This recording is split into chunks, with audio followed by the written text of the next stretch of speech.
Hello guys, welcome back to my channel. मैं हूं ज्योति चौहान। आप लोगों के सामने स्वागत है आपका आर्ट ज्ञान कला में। आज मैं बहुत कुछ आप लोगों को बताने जा रही हूँ। ध्यान से सुनेंगे मेरी वीडियो को, बिना स्किप किए लास्ट तक देखेंगे। कुछ बहुत खास इंफॉर्मेशन आज मैं आप लोगों को देने वाली हूँ, यानी आज का जो मेरा वीडियो है वो बहुत खास होने वाला है। ध्यान से सुनेंगे और एक चीज का ध्यान रखेंगे। आज पहले प्लीज लाइक शेयर सब्सक्राइब कर दीजिएगा। अगर कुछ भी क्वेरी है तो कमेंट में भी पूछ सकते हैं, नीचे लिंक दिया गया है, वहां से भी आप जुड़ सकते हैं। और मेरा बैच जो है वो शुरू हो रहा है CUET के लिए भी। NBS की जो वैकेंसी है आने वाली, उनके लिए भी मैं बैच चला रही हूँ। यूपी का प्रेजेंटली चल रहा है, तो जो लोग ज्वाइन होना चाहते हैं वो नीचे दिए गए लिंक से जुड़ सकते हैं। अभी फिलहाल जो मैं आज बात करने वाली हूँ, क्योंकि एग्जाम गेट टू गेट आप देख रहे हैं कि डेट अनाउंस हो भी रही है और वैकेंसीज भी आ रही हैं, तो उनको देखते हुए मैंने सोचा कुछ आप लोगों के लिए एक ऐसी चीज लाई जाए कि आप लोग आखिर कैसे सक्सेस हो सकते हैं। जो गलतियां हम लोग जो एग्जाम हो रहे हैं उनमें जो बच्चे करते हैं, उन गलतियों से आपको सीख लेनी, यानी हम जो सीखते हैं वो हमेशा गलतियों से ही सीखते हैं। गलतियों से आपको पता चलता है कि हमारी यहाँ गलती हुई थी, वो गलती आगे नहीं करनी है। ठीक है, तो आज इसी मोटिवेशन के साथ मैं आप लोगों को कुछ बताने जा रही हूँ। काफी हेल्पफुल होने वाला, हेल्पफुल नहीं बल्कि मैं कहूंगी आप लोगों के लिए काफी इंपॉर्टेंट है। आप लोगों को सुनना चाहिए और जो चीज आज मैं बताने जा रही हूँ वो आप लोगों को फॉलो करना चाहिए। जो फॉलो नहीं करेगा वो शायद कहीं ना कहीं अपने 1 नंबर या 2 नंबर या मेरिट से बाहर भी हो सकते हैं, क्योंकि बहुत खास इंफॉर्मेशन है। सबसे पहली चीज देखिएगा, जब आप कोई गलती करते हैं तो आपको रियलाइज होता है कि आपने यहाँ गलती की है। अब उस गलती को सुधारने के लिए आप सोचते हैं कि शायद हम पास्ट में पहुंच जाए तो उस गलती को सुधार सकते हैं। वही चीज आपको करनी है, उसी को आपको एक आधार बनाना है। वही आपका एक अस्त्र है जो आपके आने वाले एग्जाम के लिए काफी इंपॉर्टेंट है, हेल्पफुल है। तो मैं आज आपको बताने वाली हूँ कैसे आप लोग एग्जाम में मिस्टेक करते हैं, वो मिस्टेक आप लोगों को नहीं करनी है। कैसे आप लोग तैयारी करते हैं, तैयारी करते हुए क्या क्या चीजों को आपको ध्यान में रखना है। तो देखिएगा, कुछ चीजें हैं जैसे कि हम लोग जब तैयारी करते हैं तो तैयारी करते समय हम कुछ चीजें छोड़ देते हैं। यानी अगर मैं बात करूं तो अभी उत्तराखंड का एग्जाम हुआ था, तो जस्ट जब उत्तराखंड का एग्जाम हुआ था तो उत्तराखंड के एग्जाम का पेपर बहुत इजी था। मैंने बताया हुआ भी है, मैंने सॉल्व करवाया हुआ था। उन लोगों ने जो गलती की एग्जाम में, यानी उनमें से काफी बच्चों का सिलेक्शन हुआ है। जिनका सिलेक्शन नहीं हुआ तो उनसे ऑल ओवर मैंने एक चीज देखी इन बच्चों में, जो उन्होंने गलती की और वो खुद एक्सेप्ट भी करते हैं। उन्होंने खुद ने एक्सेप्ट किया कि क्या मिस्टेक उन लोगों से हुई। उनके साथ फर्स्ट पेपर था, ये आप जानते हैं। ठीक है, अब आजकल क्या है, आर्ट के साथ या किसी भी सब्जेक्ट के साथ ये पेपर हो गया। जैसे DSSP में भी ये पेपर है, ठीक है, KBS NBS में भी ये पेपर है, आप जानते हैं। और भी अदर एग्जाम में ये पेपर आप लोगों का होता है फर्स्ट पेपर का। अब फर्स्ट पेपर के साथ, जैसे आर्ट में जनरली अब जो है आने वाले मैं कहूंगी पेपर है, उनमें फर्स्ट पेपर होता ही है, सभी में होता है। राजस्थान में भी है, ठीक है, हरियाणा में भी है, TGT में पेपर है फर्स्ट पेपर। और जैसे कि डिमांड की जा रही यूपी में भी हो जाए, तो यहाँ पर जितने स्टूडेंट है इंक्लूडेड यूपी वाले, इन सब के लिए बहुत जरूरी बात यह है कि देखिएगा, हम लोग क्या करते हैं, हमें लगता है जब हम लोग तैयारी कर रहे हैं कि जो हमने जो सिलेबस है, मेन होता है सिलेबस। किसी भी एग्जाम को क्रैक करने का मेन क्राइटेरिया क्या बनता है, सिलेबस बनता है। ये सिलेबस सारी चीजों का मैं कहूंगी एक तोड़ है। और ये तोड़ कैसे है, क्योंकि जब ये सिलेबस होगा ना आपके पास, तो अभी जैसे स्टेट का एग्जाम की डेट अनाउंस हो गई है, तो सिलेबस को आप लोगों को पूरा अच्छे से याद कर लेना है। उन बच्चों ने भी याद किया। उन बच्चों ने याद करने के बाद जानते हैं क्या किया, जैसे डेट को भी काफी समय हो गया था आगे हुए, क्योंकि एग्जाम दोबारा हुआ है एक बार के बाद। तो इसमें यानी जो बच्चे थे उन्होंने क्या किया, इसको पढ़ लिया सिलेबस को, आर्ट के जो उनका कंसर्न सब्जेक्ट था उसको बहुत अच्छे से प्रिपेयर किया।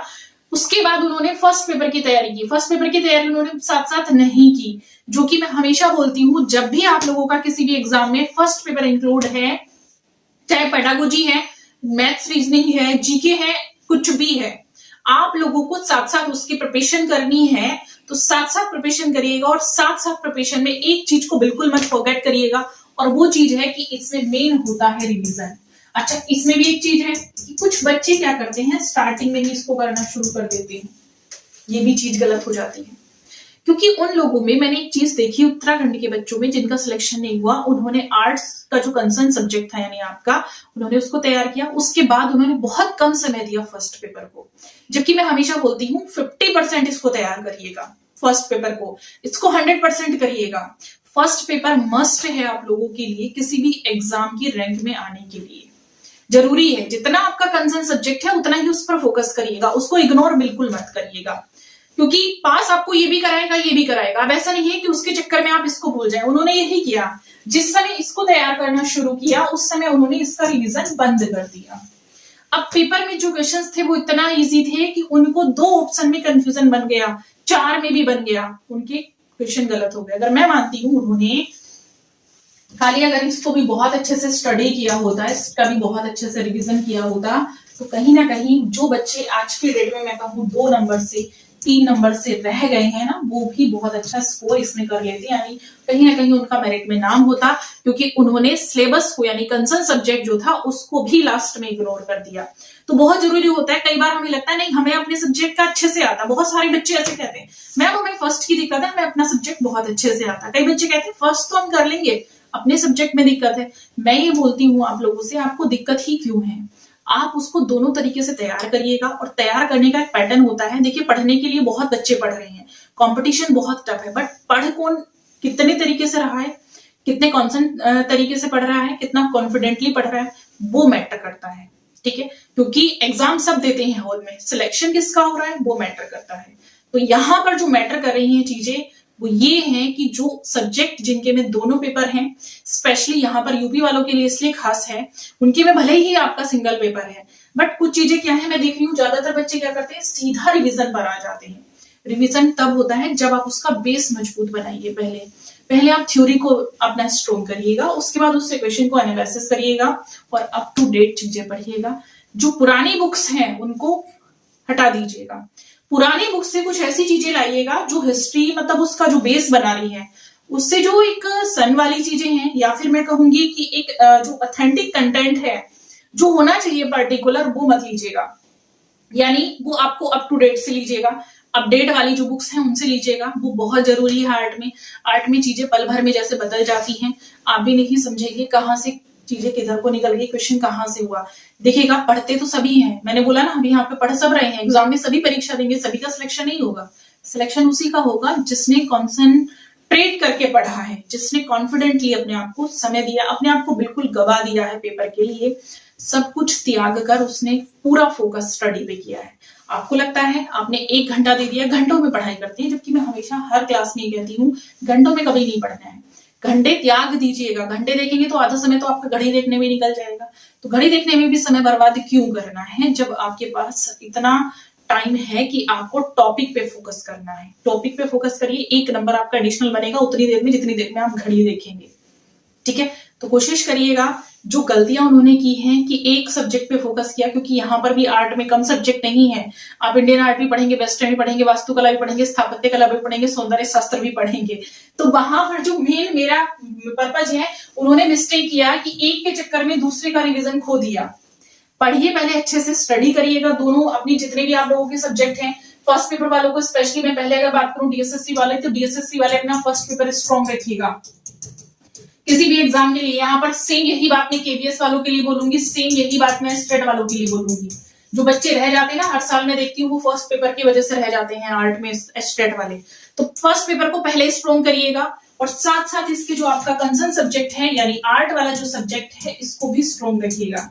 और फिर आके मुझे कहिएगा कि मैम हमारा सिलेक्शन नहीं हुआ, तो मैं गारंटी हूँ यहीं पर आकर आप मुझे बोलेंगे मैम सिलेक्शन हो गया, क्योंकि सिलेक्शन का तरीका ये होता है। ये नहीं होता कि एक सब्जेक्ट पढ़ लिया इसी से हमारे नंबर खींच जाएंगे, दूसरा चलिए हम पासिंग थोड़ा सा कर लेंगे, तो ऐसे कभी सिलेक्शन किसी भी चीज में नहीं हो सकता है।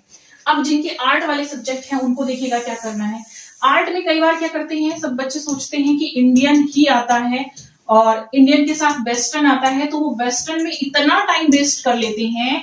इस वेस्टर्न को लेकर टीजीटी लेवल पर वेस्टर्न ज्यादा नहीं पूछा जाता।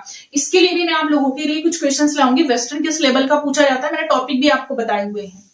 तो वेस्टर्न में इतना समय वेस्ट कर लेते हैं कि इस इंडियन का जो एक मेन जो टॉपिक बनते हैं उसको आप भूल जाते हैं, उसको छोड़ दिया जाता है। ऐसा मत करिएगा। यहां से जो इंडियन आर्ट है उसको ऑल ओवर तैयार करिए, क्योंकि मेन है इंडियन आर्ट। सबसे ज्यादा क्वेश्चन इंडियन आर्ट के आते हैं, वेस्टर्न से 4 से 5 क्वेश्चन आता है, लेकिन 4 से 5 क्वेश्चन मेरिट बना देते हैं, ये मैं जरूर कहूंगी। अब मेरिट अगर ये बना रहे हैं तो पूरा समय वेस्ट नहीं करना है। एक कॉन्सेप्ट को समझिएगा कि कहां से प्रश्न ज्यादा आया है, इंपोर्टेंट क्या है। टीजीटी लेवल पर जहां पर वेस्टर्न नहीं आता है वहां पर वेस्टर्न आ रहा है, तो क्यों आ रहा है, क्योंकि वो वर्ल्ड लेवल वाला आ रहा है। जो पूरी ऑल ओवर मैं कहूंगी कि एक ऐसा क्वेश्चन है जहां पर एक टॉपिक अगर नहीं भी दिया ना वेस्टर्न आर्ट का तब भी आएगा। तो उस तरह से याद करने की कोशिश करिए, एनालिसिस करिए अपने आप के साथ कि जो प्रीवियस ईयर में क्वेश्चन पूछे गए हैं वो किस लेवल पे पूछे गए। आप लोग क्या एनालिसिस करते हैं, मैंने हमेशा फोकस किया इस चीज पे कि क्वेश्चन क्या आया है, क्वेश्चन क्या नहीं आया, किस लेवल का आया है, किस तरीके से पूछा गया है, उसको एनालिसिस करिए। जो एनुअली पेपर जो है चेंज हो रहा है, किस लेवल पर हो रहा है, उसकी लैंग्वेज क्या जा रही है, किस तरीके से वो मॉडिफाई करके पूछ रहा है, वो फोकस करिएगा।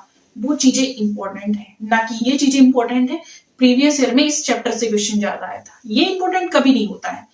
क्योंकि मैं कहूं इस बार मैंने क्वेश्चन पेपर बनाया, नेक्स्ट ईयर हो सकता है कोई और वहां पर टीचर बैठा उसने पेपर बनाया, तो जरूरी थोड़ी ना मेरा माइंड और उसका माइंड सेम चलेगा, नहीं ना, कभी नहीं चलेगा, अलग ही चलेगा। तो वो अपने दिमाग से पेपर बना रहा है, मैं अपने दिमाग से बना रही हूँ। तो एक चैप्टर से मुझे नहीं लगता जो मुझे इंपॉर्टेंट लग रहा है वो उसको भी इंपॉर्टेंट लगेगा। तो कोशिश करिएगा, तैयारी बिल्कुल सटीक करिएगा। जो मिस्टेक उन लोगों ने की है वो मिस्टेक आप नहीं करेंगे तो सिलेक्शन 100% होगा। और इसी तरह के कुछ नए टिप्स और कुछ अच्छी जानकारी के साथ हमेशा हम लोग मिलते रहेंगे, हमेशा हम लोग इंटरेक्ट करते रहेंगे। बस आप मुझे लाइक शेयर सब्सक्राइब दीजिएगा, मैं आप लोगों को ऐसी ऐसी चीजें देती हूँ। Thank you so much and bye.